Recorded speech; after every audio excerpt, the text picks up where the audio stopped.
That, barked the doctor, was all your fault. He tore off his sopping wet coat and tossed it over his shoulder, then stomped back to the console, squelching all the way. Clara followed close behind. What do you mean, my fault? The doctor furiously typed coordinates into the console keyboard. I was really enjoying myself down there, but oh no, you had to go and ruin it. I ruined it. Yes, snapped the doctor without looking up. You ruined it, and you made my bow tie soggy. At least you're clean, said Clara. Half an hour ago, you were completely covered in dirt. We both were. It's called archaeology, said the doctor, spinning to face her. You're supposed to get dirty. It's part of the fun. Well, it didn't feel like fun to me. And you made well sure we all knew that, didn't you? The doctor raised his hands, opening and closing his fingers as though operating a pair of puppets. Oh, doctor, I'm so bored, and my jeans are getting all muddy, one hand said, the doctor mimicking Clara's voice. Boo-hoo-hoo. Well, why don't you go back to the TARDIS until we're finished?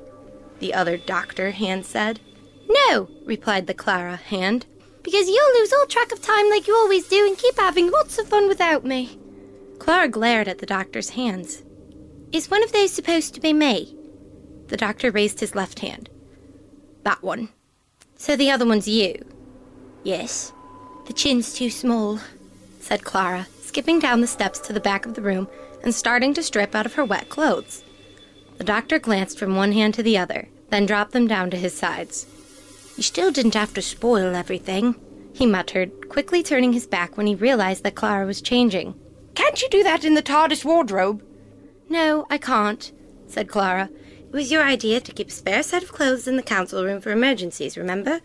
Besides, if I go wandering off to the wardrobe, I might ruin something else for you on the way.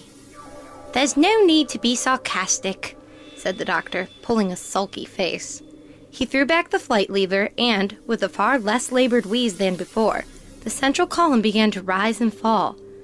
Sarcasm is the lowest form of wit, you know, although I once met a Sontaran stand-up comedian who could challenge it for the record. I still don't get what I did wrong, said Clara. All I did was press a few buttons. Exactly.